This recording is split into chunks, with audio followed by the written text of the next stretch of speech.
Hello friends, स्वागत है आपका यूटेरिया पे। मैं प्रवीण कुमार आप लोगों का स्वागत करता हूं। आज के इस वीडियो में बीपीएससी का एग्ज़ाम जो है अब एकदम कॉर्नर पे है और आपके सामने जो भी वीडियोस मैंने दिए हैं, अगर आपने उसे अच्छे से पढ़ा है, करंट अफेयर्स को पढ़ा है, मैंने पीडीएफ भी दिए हैं। अगर करंट अफेयर्स के पीडीएफ और बिहार स्पेशल के पीडीएफ आपने डाउनलोड नहीं किए हैं तो मैं उसके लिंक जो है वो नीचे डिस्क्रिप्शन में दे दूंगा, वहाँ से आप ज़रूर डाउनलोड कर लें। जो बचे हुए 2-3 दिन समय है इसका उपयोग करें ताकि आपके एग्ज़ाम ज़्यादा बेहतर जाएँ और आप सफल होकर के मेंस की तैयारी में जुट जाएं।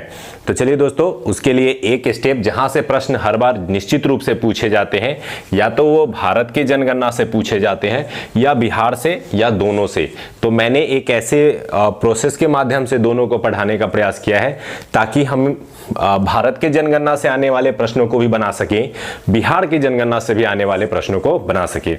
तो अगर आप ये चार्ट देख रहे होंगे तो मुझे तो नहीं लगता नहीं है कि इसको डिस्क्राइब करने की भी जरूरत है, क्योंकि अगर आप ये चार्ट ध्यान से देखेंगे तो बहुत आसान शब्दों में लिखा गया है। लेकिन मैं चाहता हूं कि थोड़ा डिस्क्राइब कर दूं ताकि आपको याद हो जाए, क्योंकि मेरा काम सिर्फ आपको ये लिख करके देना नहीं है बल्कि याद भी कराना है, क्योंकि ये चीजें तो बुक में भी लिखी हुई मिल जाती हैं। तो चलिए दोस्तों शुरू करते हैं। तो सबसे पहले थोड़ा सा जनगणना का बैकग्राउंड देख लेते हैं। हिस्ट्री में आपने पढ़ा होगा 1872 में पहली बार भारत में जनगणना की शुरुआत हुई। लॉर्ड मेयो के कार्यकाल के समय में 1872 में भारत में पहली जनगणना कराई गई। लेकिन जो नियमित जनगणना की शुरुआत है वो 1881 में लॉर्ड रिपन के समय शुरू हुई और उस समय से प्रति 10 वर्षों पे, अब ये भी आपको पता होगा कि हर 10 साल पे जनगणना का कार्य किया जाता है, तो प्रति 10 वर्षों पे जनगणना का कार्य जारी रहा और वही करते करते अभी जो ये 2011 का जनगणना हुआ था वो देश की 15वीं जनगणना थी और चंद्रमौली जी जो थे वो जनगणना आयुक्त थे इस समय और उन्हीं के नेतृत्व में ये जनगणना कराया गया। इस क्रम में जनगणना से जुड़े हुए अगर 1-2 पॉइंट और देखना चाहे तो ये देख सकते हैं कि जनगणना जो है वो केंद्रीय सूची का विषय होता है। आर्टिकल 246 में इसे केंद्र सरकार के अंतर्गत रखा गया है और जनगणना कराने का कार्य भारत सरकार का है, किसी भी राज्य सरकार का कार्य नहीं है। तो ये केंद्रीय सूची का विषय है। इसके अलावा पूरे जनगणना के क्रम में जितनी भी जनगणनाएं हुई हैं उसमें एक 1921 की जनगणना काफी इंपॉर्टेंट है। 1921 के जनगणना के संबंध में कहा जाता है कि उस वर्ष जो जनगणना हुई थी उसे जनसंख्या विभाजक वर्ष या महाविभाजन के रूप में जानते हैं। ऐसा इसलिए कहा जाता है क्योंकि 1911 के जनगणना की तुलना में 1921 की जनगणना में जनसंख्या जो है बढ़ने के बजाय घट गई थी। नतीजा ये निकला कि इस वर्ष को जो है जनसंख्या विभाजक वर्ष या महान विभाजक वर्ष के रूप में जाना जाता है। तो 1921 को जनसंख्या विभाजक वर्ष कहा जाता है और 1951 को जनगणना को लघु जनसंख्या विभाजक वर्ष के रूप में जाना जाता है। खैर, ये तो हो गया बैकग्राउंड की बातें।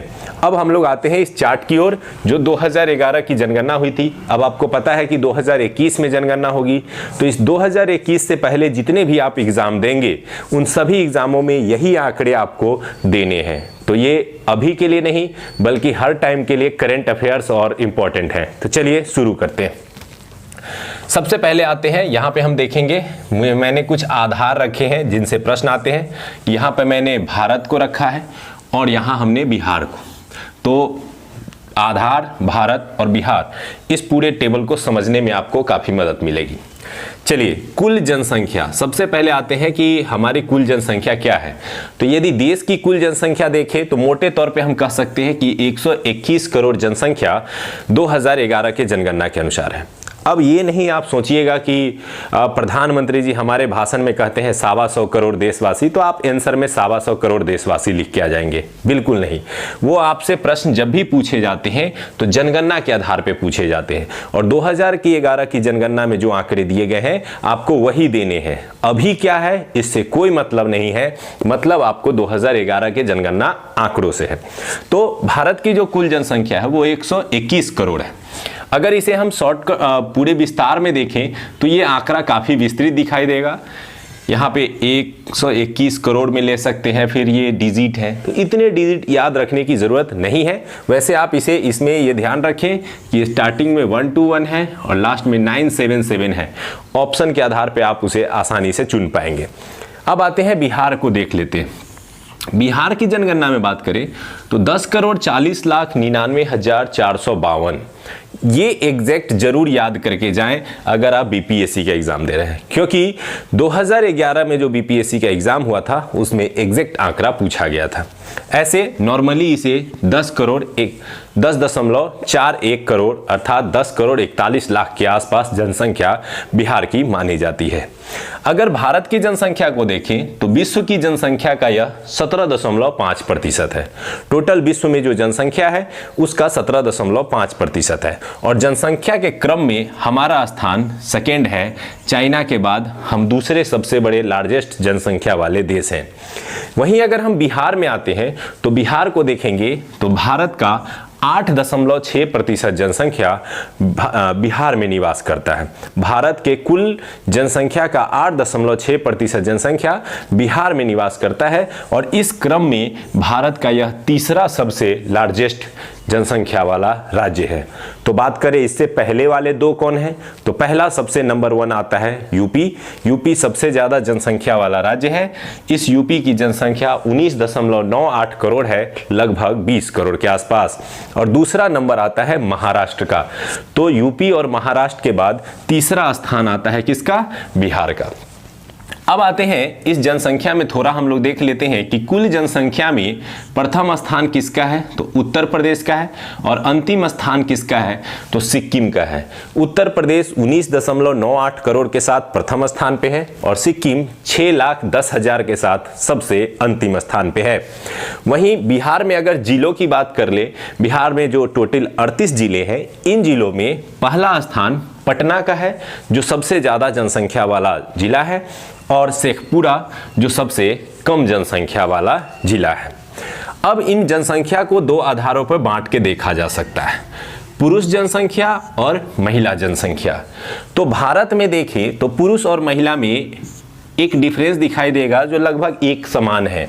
जैसे अगर हम लेते हैं 50-50 होना चाहिए, लेकिन 50-50 ना हो करके ये 51.5 हो जाता है, तो ये भी 1.5 नीचे आ जाएगा तो 48.5 हो जाएगा। ये लगभग है इंडिया की जनसंख्या 51.5 और 48.5, मतलब 50-50 होना चाहिए था, है नहीं, क्योंकि लिंगानुपात आप देखेंगे कि अंतर है। इसी लिंगानुपात का कारण है कि 51.5 जो है वो पुरुष जनसंख्या है और 48.5 लगभग, क्योंकि आप यहाँ 4753 देख रहे हैं तो अप्रॉक्स में आप जरूर याद रखें। लेकिन जब बिहार में आते हैं तो बिहार का लिंगानुपात इंडिया से थोड़ा सा अलग है। यही कारण है कि बिहार का लिंगानुपात में पुरुष जनसंख्या को अगर टोटल देखा जाए तो 52.14% पुरुष है और महिला जनसंख्या को देखा जाए तो 47.86% बिहार में महिलाओं की संख्या है। तो बिहार वाला निश्चित रूप से एग्जैक्ट याद रखें, इसको अप्रॉक्स में याद रखें। तो उम्मीद करते हैं कि ये जनसंख्या के टर्म्स आपको याद हो गए होंगे। नहीं याद हुए हैं तो फिर से रिवाइंड करके इसे रिवीजन कर ले। चलिए अब आगे बढ़ते हैं। अब आते हैं हम लोग ग्रामीण जनसंख्या और शहरी जनसंख्या की ओर। भारत में दो प्रकार की जनसंख्या है, एक जो गांव में निवास करते हैं और दूसरा जो शहरों में निवास करते हैं। तो सबसे पहले आते हैं ग्रामीण जनसंख्या की ओर, क्योंकि हमारा जो देश है वो गाँवों से बना है। तो ग्रामीण जनसंख्या में आए तो 2011 की जनगणना के अनुसार लगभग 68.8% जनसंख्या भारत का गांव में रहती है और 31.2% लोग शहर में रहते हैं। अगर बात करें इन रहने वाले लोगों में किन राज्यों में ग्रामीण जनसंख्या ज़्यादा है, किन राज्यों में शहरी जनसंख्या ज़्यादा है, तो प्रतिशत वाले की ओर आते हैं। हिमाचल प्रदेश वह राज्य है जिसकी 90% जनसंख्या ग्रामीण क्षेत्र में निवास करती है। तो सबसे ज़्यादा प्रतिशत की दृष्टि से ग्रामीण क्षेत्र में निवास करने वाली जनसंख्या अगर किसी की है तो वो हिमाचल प्रदेश की है। और गोवा 62% के साथ पहले स्थान पे है शहरी जनसंख्या में। गोवा के 62% लोग शहरों में निवास करते हैं। ये प्रतिशत की दृष्टि से है। यदि आप इसे आंकड़ों की दृष्टि में बदलेंगे तो महाराष्ट्र वह राज्य है जहां लगभग 5 करोड़ लोग शहरों में निवास करते हैं।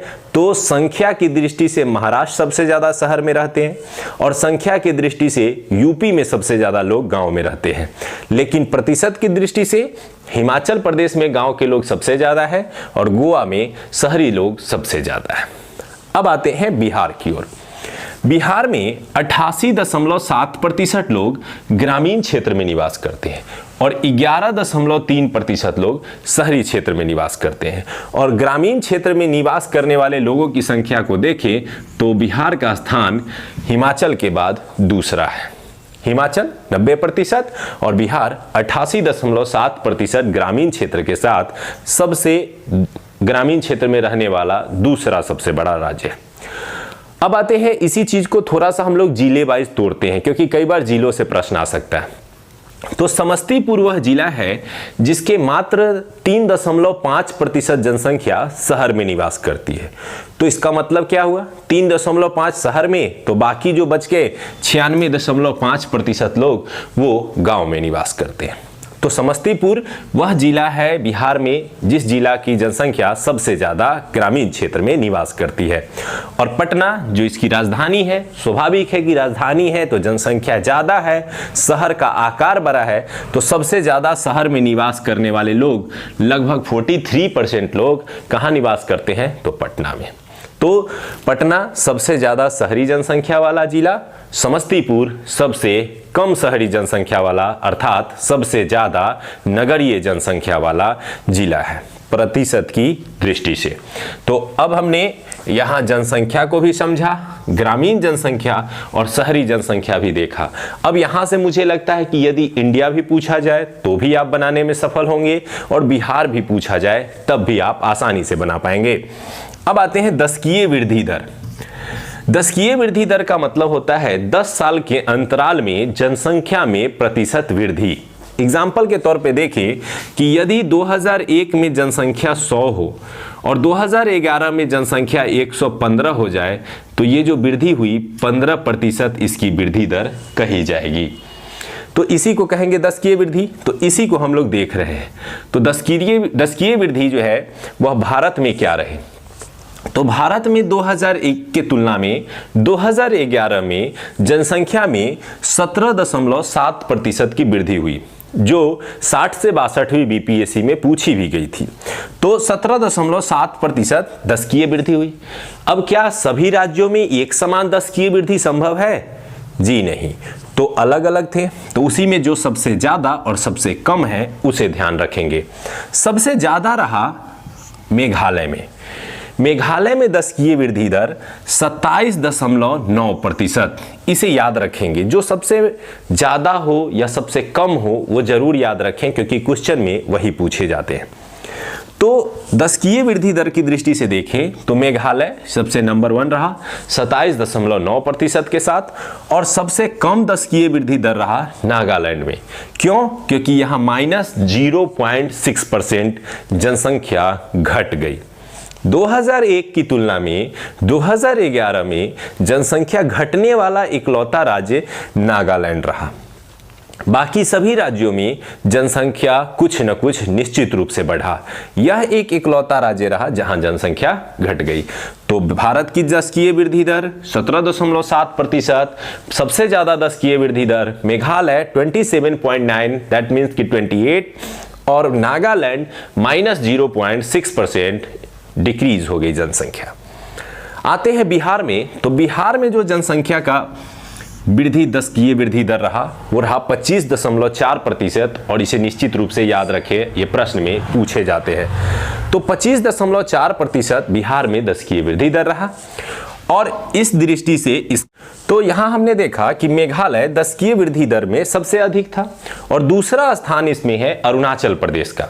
दशकीय वृद्धि दर वाला सबसे पहला राज्य मेघालय, दूसरा अरुणाचल, और तीसरा नंबर आता है बिहार का। 25.4% की दर से वृद्धि दर करने वाला बिहार तीसरा सबसे बड़ा दशकीय वृद्धि दर वाला राज्य रहा। अब ये तो बिहार की बात हो गई, यहीं से प्रश्न आएंगे। अब आते हैं कि बिहार के अगर जिलों में देखा जाए तो किस जिले का परफॉर्मेंस इस दशकीय वृद्धि दर में सबसे ज्यादा रहा और किसका सबसे कम रहा। तो मधेपुरा वह जिला रहा जहां 31.1% दशकीय वृद्धि दर रहा जो बिहार में सबसे ज्यादा रहा, और गोपालगंज सबसे कम 19% के साथ। और ये मधेपुरा 2017 में जो एग्जाम हुआ था 60 से 62वीं परीक्षा, उसमें ये पूछा गया था कि दशकीय वृद्धि दर वाला सबसे ज़्यादा जिला कौन सा रहा, तो मधेपुरा रहा। तो ये आंकड़े आप देख सकते हैं कि मैंने ये आंकड़े इसीलिए अरेंज किया क्योंकि यहाँ से प्रश्न आते हैं और विभिन्न एग्जामों में पूछे गए हैं। अभी जो CDPO का एग्जाम हुआ था, पिछला BPSC का एग्जाम हुआ था, वहाँ पूछे गए हैं। तो निश्चित रूप से आप इसे एक बार अच्छे से देखें और इसके आंकड़ों को ध्यान दें। उम्मीद करते हैं कि इस वीडियो को 1 से 2 बार देखेंगे तो पूरे आंकड़े आपको याद रहेंगे। अब आते हैं हम लोग इस दशकीय वृद्धि के बाद लिंगानुपात की ओर। लिंगानुपात की बात करें तो प्रति 1000 पुरुषों पर महिलाओं की जो संख्या होती है उसी को हम लोग लिंगानुपात में नापते हैं। तो 943 भारत में प्रति 1000 पुरुषों पर महिलाओं की संख्या है। अगर 2001 की तुलना में 2011 में देखें तो 2001 में 933 थी, तो 10 हमको दिखाई देता है कि बढ़ता हुआ, यानी महिलाओं की संख्या बढ़ती हुई दिखाई देती है। चलिए आगे बढ़ते हैं। तो 943 अभी है और सबसे ज्यादा वाला अगर राज्य देखा जाए तो केरल है, जहां 1084 महिलाओं की संख्या है प्रति 1000 पुरुषों पर, यानी महिलाओं की संख्या ज्यादा है। और सबसे कम वाला राज्य देखा जाए तो हरियाणा है 879, जो कि कम है। तो सबसे ज्यादा वाला राज्य केरल, सबसे कम वाला राज्य हरियाणा। अब बात करते हैं थोड़ा सा शिशु लिंगानुपात की। शिशु लिंगानुपात क्या होता है? तो 0 से 6 वर्ष के आयु वर्ग में, 0 से 6 वर्ष के आयु वर्ग में यदि हम बच्चों में लिंगानुपात चेक करते हैं कि बालकों पर बालिकाओं की संख्या क्या है, तो उसे शिशु लिंगानुपात कहते हैं। और ये हमारा है 918, जो पहले 927 था, वहां से घट गया है। तो ये दिखाता है कि आने वाले समय में भारत की लिंगानुपात ये 943 जो है वो खराब होने वाला है। तो जब तक शिशु लिंगानुपात बेहतर नहीं होगा, आने वाले समय में इस लिंगानुपात को ज़्यादा बेहतर नहीं किया जा सकता है। खैर, तो इस प्रश्न से तो आसानी से आप परिचित भी होंगे, पहले भी आपने सुना होगा कि केरल सबसे ज़्यादा, हरियाणा सबसे कम। लेकिन प्रश्न यहाँ से उठाए जा सकते हैं।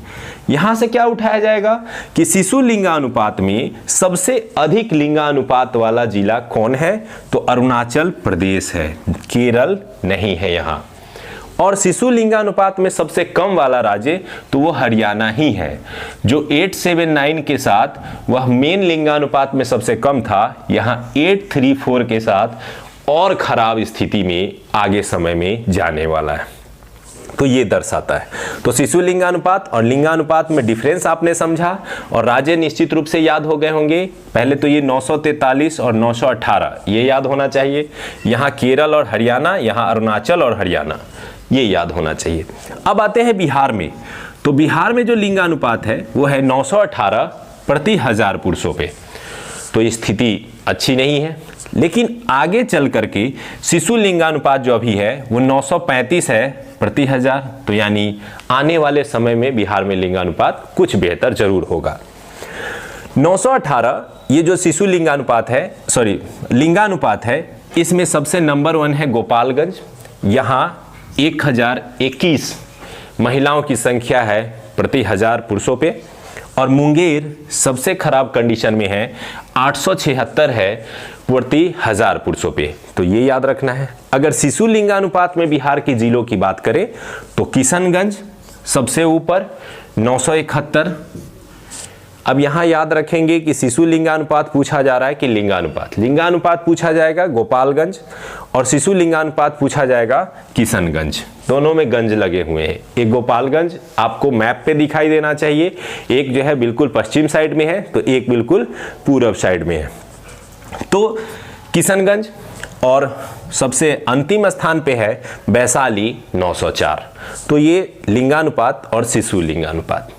अब आते हैं हम लोग लास्ट, घनत्व। जनसंख्या घनत्व क्या होता है? तो प्रति वर्ग किलोमीटर क्षेत्र में रहने वाले लोगों की संख्या को जनसंख्या घनत्व कहते हैं।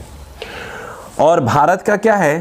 तो 382, यानी 1 किलोमीटर स्क्वायर क्षेत्रफल में रहने वाले लोगों की औसत संख्या 382 है, जो कि पहले 325 थी 2001 में। 2011 में 382 हो गई। अब इसमें बात करते हैं कि सबसे ज्यादा वाला जिला कौन है और सबसे कम वाला जिला कौन है। सबसे ज्यादा बिहार 1106 और सबसे कम अरुणाचल प्रदेश मात्र 17, जो कि अरुणाचल प्रदेश पहले 13 था, वो अब क्या हो गया है 17 हो गया है, 4 बढ़ोतरी हुई है। और बिहार जो कि पहले दूसरे स्थान पे था अब वो पहले स्थान पे आ गया है। अब आते हैं बिहार की बात करते हैं। तो बिहार में जो जनसंख्या घनत्व है वो है 1106 और पूरे भारत में इसका स्थान पहला है, प्रथम स्थान 1106 के साथ पहले स्थान पे। और अगर बिहार के जिलों में देखा जाए तो शिवहर जो दूसरा सबसे छोटा जिला है वहाँ 1880 जनसंख्या घनत्व, यानी 1 किलोमीटर स्क्वायर क्षेत्रफल में 1880 लोग रहते हैं, तो काफ़ी ज़्यादा है। और इसके बाद पटना का नंबर आता है। तो पहला स्थान शिवहर 1880 और सबसे कम जनसंख्या घनत्व कैमूर, क्योंकि कैमूर की पहाड़ी वगैरह पहाड़ी क्षेत्र है कुछ, तो यहाँ कैमूर 488। तो ये आंकड़े भी आपको याद रखना है कि जनसंख्या घनत्व किसे कहते हैं, जनसंख्या घनत्व में देश की क्या स्थिति है, जनसंख्या घनत्व में सबसे ज़्यादा वाला राज्य, सबसे कम वाला राज्य, जनसंख्या घनत्व में बिहार की क्या स्थिति है और सबसे ज़्यादा वाला जिला और सबसे कम वाला जिला। तो अब कुछ और बच गए हैं, साक्षरता और इससे जुड़े हुए चीज़ें, तो आइए उसको अगले चार्ट में देख लेते हैं। आइए दोस्तों, तो अब जो बचे हुए कुछ पार्ट थे उनको हम लोग कर लेते हैं। तो आते हैं सबसे पहले साक्षरता की ओर, जिनसे प्रश्न आते हैं। साक्षरता में मैंने कुल साक्षरता, पुरुष साक्षरता और महिला साक्षरता पर चर्चा किया है। तो साक्षरता में आ जाए तो भारत की जो कुल साक्षरता है वो लगभग 73% है और इस साक्षरता में सबसे पहला स्थान अगर राज्यों की दृष्टि से देखें तो केरल 94% साक्षरता के साथ भारत का इकलौता पूर्ण साक्षर राज्य घोषित किया गया है। और सबसे अंतिम स्थान पर बिहार है। और केंद्र शासित प्रदेशों को ले ले, सभी राज्यों को ले ले, तो सभी में सबसे अंतिम स्थान बिहार का ही है और 61.8% बिहार की साक्षरता दर है। अगर बात करें पुरुष साक्षरता की तो ये 80.9% भारत की कुल पुरुष साक्षरता है और कुल साक्षरता से काफ़ी आगे, लगभग 8% आगे है। तो ये पुरुष साक्षरता है और पुरुष साक्षरता में भी सेम चीज़ें हैं, केरल पहले स्थान पे है और बिहार अंतिम स्थान पे है। महिला साक्षरता की बात करें तो महिला साक्षरता 64.6% है और इसमें भी पहले स्थान पर केरल और अंतिम स्थान पर बिहार है। तो ये भारत की दृष्टि से हमने देखा तो ये आसानी से आप याद कर पाएंगे 73, 80.9, 64.6। और जब इसमें हम राज्यों को सम्मिलित करते हैं तो केरल यहाँ 94, पुरुष में 2 बढ़ जाता है 96, महिला में 2 घट जाते हैं 92। अगर बिहार की बात करें तो 61.8 टोटल, 71 हो जाएगा 71 तो पुरुष और 51.5 तो ये महिला। अब आते हैं बिहार में, तो जो चीज़ें हमने यहाँ देखी वही यहाँ देखना है। टोटल बिहार का साक्षरता दर 61.8% है, जो कि सभी राज्यों में सबसे कम है, यानी अंतिम स्थान अगर देखा जाए साक्षरता में तो पूरे भारत में किसका है तो बिहार का है। और अगर बिहार के जिलों में हम लोग ध्यान से देखें तो रोहतास वह जिला है जहां पर सर्वाधिक साक्षरता दर है 73.37। तो इसको याद करने के लिए आप इसे ऐसे याद कर लें, 73 और पॉइंट में उल्टा कर देंगे 37। ये सबसे ज़्यादा जो है हमारे यहाँ साक्षरता अगर किसी ज़िले में है तो रोहतास में है। और पूर्णिया जो वह जिला है जहां पर साक्षरता दर सबसे कम है 51.08%, लगभग 51% आप याद रख सकते हैं, यह सबसे कम वाला है। अब क्या ये भारत के समान है कि हाँ एक जगह जैसा है वैसा ही तीनों जगह है? नहीं, यहाँ कुछ अंतर दिखाई देंगे और यहीं से प्रश्न उठा लिए जाते हैं। सबसे पहले आते हैं पुरुष जनसंख्या को देखते हैं, पुरुष साक्षरता को। तो 71.2% पुरुष साक्षरता है। तो टोटल साक्षरता 61.8, पुरुष साक्षरता उसमें 10 जोड़ देंगे 71.2 और महिला साक्षरता इसमें 10 माइनस कर देंगे 51.5। और हम इसमें भी सबसे अंतिम स्थान पर है पूरे भारत में और इसमें भी सबसे अंतिम स्थान पर है पूरे भारत में। लेकिन अगर बात करें हम इस पुरुष जनसंख्या में जिलों की, तो रोहतास ही वह जिला है जहां सबसे ज़्यादा है और पूर्णिया ही वह जिला है जहां सबसे कम पुरुष साक्षर हैं। लेकिन बात अगर महिलाओं की करते हैं तो यहाँ कुछ आंकड़े बदल जाते हैं। रोहतास नंबर 1 तो रहता है महिलाओं के साक्षरता में, लेकिन यहाँ पूर्णिया के जगह पे सहरसा आ जाता है। और इसी सहरसा को अभी बिहार एसएससी के एग्ज़ाम में पूछ भी लिया गया कि वह कौन सा जिला है बिहार का जहां पर महिलाओं की साक्षरता दर सबसे कम है, तो वो जिला कौन हो जाएगा? सहरसा हो जाएगा। तो ये दोनों आंकड़े एक जैसे हैं, यहाँ पे कुछ आंकड़ा बदल रहा है, तो इसीलिए मैंने चार्ट वाइज आपको बढ़ाया है ताकि आप इस चार्ट के थ्रू जो बारीक चीज़ें हैं उसके अंतर को समझ सके। एक बार स्क्रीनशॉट लेकर के जरूर इस चार्ट को देख ले ताकि आप इसे बेहतर ढंग में याद रख सके, इसे एडजस्ट कर पाए और जो 2-3 दिन बाद आपके एग्जाम है उसमें इसे यूज कर सकें। चलिए, तो ये हमने पूरे भारत और बिहार के कुछ जनसंख्या संबंधी आंकड़ों को देखा। इस आंकड़ों में अगर 2 आंकड़े मैंने थोड़े से छोड़े हैं, उसको भी अगर आप देखना चाहें तो देख सकते हैं। एससी शेड्यूल कास्ट और एसटी शेड्यूल ट्राइब, इनकी जनसंख्या से भी जुड़े हुए कुछ आंकड़े आ जाते हैं। तो इसे याद कर लीजिएगा कि एससी जनसंख्या में पंजाब वह राज्य है जहां पर सबसे ज़्यादा एससी जनसंख्या पाई जाती है। प्रतिशत की दृष्टि से लगभग 39.9%। जो पंजाब की जनसंख्या है उसमें 31.9% जो जनसंख्या है वह पंजाब में सबसे ज़्यादा है प्रतिशत की दृष्टि से। लेकिन अगर हम संख्या की दृष्टि से देखें तो संख्या की दृष्टि से यूपी वह राज्य है जहां पर एससी जनसंख्या सबसे ज़्यादा है। संख्या की दृष्टि से सबसे ज़्यादा यूपी, प्रतिशत की दृष्टि से सबसे ज़्यादा पंजाब। अब यही हम एसटी में देखते हैं, शेड्यूल ट्राइब में।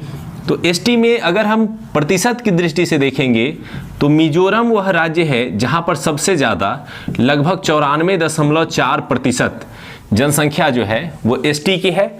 लेकिन यदि हम संख्या की दृष्टि से देखते हैं तो एमपी मध्य प्रदेश वह राज्य है जहां पर सबसे ज़्यादा संख्या में लगभग 1.5 करोड़ जनजाति निवास करते हैं। तो ये हमने आंकड़े देखे एससी के और एसटी के, इन्हें भी जरूर याद रखें क्योंकि यहाँ से भी प्रश्न आ सकते हैं। अनुसूचित जाति एवं अनुसूचित जनजाति। अब आ जाते हैं केंद्र शासित प्रदेश। आपको पता होगा भारत में 7 केंद्र शासित प्रदेश हैं, तो इन्हीं केंद्र शासित प्रदेशों के कुछ आंकड़े हैं जहां से प्रश्न आते हैं। तो मैंने केवल उन्हीं आंकड़ों को यहां शॉर्ट लिस्टेड किया है। चलिए एक बार इसे भी देखते हैं। जनसंख्या, सबसे ज़्यादा केंद्र शासित प्रदेश में जनसंख्या, तो दिल्ली को तो आप कॉमन सेंस लगा के भी आसानी से चुन सकते हैं क्योंकि हमारा राजधानी है और बड़ी संख्या में वहाँ जनसंख्या पाया जाता है। तो दिल्ली जो है वो प्रथम स्थान। और लक्षद्वीप, लक्षद्वीप जो 36 टापुओं वाला एक टापू है यानी द्वीप समूह है जिस सभी द्वीपों पर लोग भी निवास नहीं करते हैं। मात्र यहाँ लगभग 64 लाख के आसपास 64,000 के आसपास ही जनसंख्या है। तो सबसे कम जनसंख्या लक्षद्वीप, सबसे ज़्यादा जनसंख्या दिल्ली। अब आते हैं दशकीय वृद्धि दर। वह दशकीय वृद्धि दर जो हमने अभी कुछ देर पहले भारत में देखा कि हमारा 17.7% था। लेकिन जब हम यहाँ आते हैं और देखते हैं कि सबसे ज़्यादा वाला तो दादर नागर हवेली, ये हवेली है जिस हवेली में जनसंख्या खूब बढ़ रहा है। याद रखने के लिए आप ये छोटे छोटे बारीक टिरिक जरूर यूज करें ताकि याद ज़्यादा समय तक रहे। तो दादर नागर हवेली, ये हवेली में जनसंख्या दर काफ़ी ज़्यादा है और लगभग 55.9% जनसंख्या 10 सालों में बढ़ गई है। तो सबसे ज़्यादा बढ़ा और सबसे कम वही बढ़ा जहां सबसे पहले से ही कम था। तो लक्षद्वीप सबसे अंतिम स्थान, दशकीय वृद्धि में भी सबसे अंतिम स्थान, मात्र 6.3% जनसंख्या 10 सालों में बढ़ी है। अब आते हैं लिंगानुपात की ओर। तो लिंगानुपात क्या होता है? तो अभी हमने पढ़ा था कि 1000 पुरुषों पर महिलाओं की संख्या। अब इस लिंगानुपात में देखें तो हम बात करते हैं तो पुदुचेरी जो पहले पांडिचेरी के नाम से जाना जाता है, यहाँ 1037 महिलाओं की संख्या है प्रति 1000 पुरुषों पे। और केवल भारत में अगर देखा जाए तो 2 ही ऐसे राज्य और केंद्र शासित प्रदेश है, एक जो हमने केरल देखा 1084 और दूसरा पुदुचेरी जहां पर 1000 से अधिक महिलाओं की संख्या है पुरुषों की तुलना में। तो 1037 के साथ लिंगानुपात में पुदुचेरी सभी केंद्र शासित प्रदेशों में पहले स्थान पे है। और दमन द्वीप ये दमन, जहां महिलाओं का दमन हो रहा है। याद रखने के लिए ये छोटे छोटे ट्रिक। हवेली, जहां दशकीय वृद्धि दर बहुत ज़्यादा है। दमन, जहां महिलाओं की संख्या बहुत कम है, मात्र 618 प्रति 1000 पुरुषों पे। बहुत स्थिति खराब। सभी राज्य और केंद्र शासित प्रदेशों को मिला लिया जाए तो सबसे खराब स्थिति अगर किसी के लिंगानुपात में है तो वह दमनदीप का है, मात्र 618। बिहार का 918 था और दमनदीप का 618 है। तो ये भी। अब आइए हम लोग देखते हैं साक्षरता। तो केंद्र शासित प्रदेशों में साक्षरता को देखा जाए तो सर्वाधिक साक्षरता जो है वह लक्षद्वीप में है, 91.8%। और ऐसे हमने देखा था कि राज्यों की दृष्टि से देखा जाए तो सबसे ज़्यादा केरल में था। लेकिन जब हम केंद्र शासित प्रदेशों की बात करते हैं तो सर्वाधिक साक्षरता लक्षद्वीप में है, 91.8%। और वही दादर नागर हवेली, जहां पर जनसंख्या सबसे अधिक तेजी से बढ़ रहे थे, वहां साक्षरता सबसे कम है, 76 है। और वो कम भी सबसे कम वाले बिहार से बहुत ज़्यादा है, तो इसको बहुत कम नहीं कह सकते।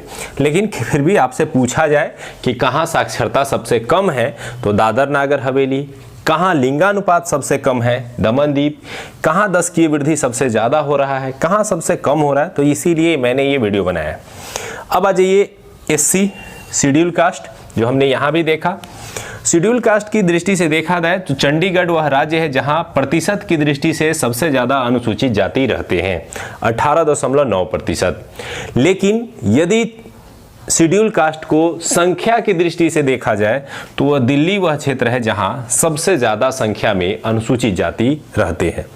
और ST यानी अनुसूचित जनजाति की बात करें तो लक्षद्वीप वह क्षेत्र है जहां की लगभग 94.8% जनसंख्या क्या है, वह जनजाति है। और राज्यों में मिजोरम वह है जहां 94.4% जनसंख्या जो है वहां की जनजाति है। तो इस प्रकार से हमने ये जो जनगणना का वीडियो देखा, उम्मीद करते हैं कि बिहार और भारत की इस जनगणना से जुड़े हुए वीडियो में आपको काफ़ी चीज़ें क्लियर हुई होंगी। इसे 1 से 2 बार ज़रूर देखें। समय ने तो कम ही है, लेकिन आप इसे समय निकाल करके ज़रूर अच्छा करके जाए, क्योंकि यहाँ से प्रश्न आने की संभावना बहुत ज़्यादा है। उम्मीद करते हैं कि आपको सब कुछ याद हो गया होगा। आपके पढ़ाई के लिए ऑल द बेस्ट। और कुछ PDF मैं जो डिस्क्रिप्शन में डाल दे रहा हूँ उन्हें डाउनलोड कर लें। उसमें करेंट के भी PDF है, बिहार के भी PDF है, कुछ अदर भी है, और उन्हें अगर समय मिलता है तो ज़रूर एक बार देख लें। All the best for your exams. Thank you.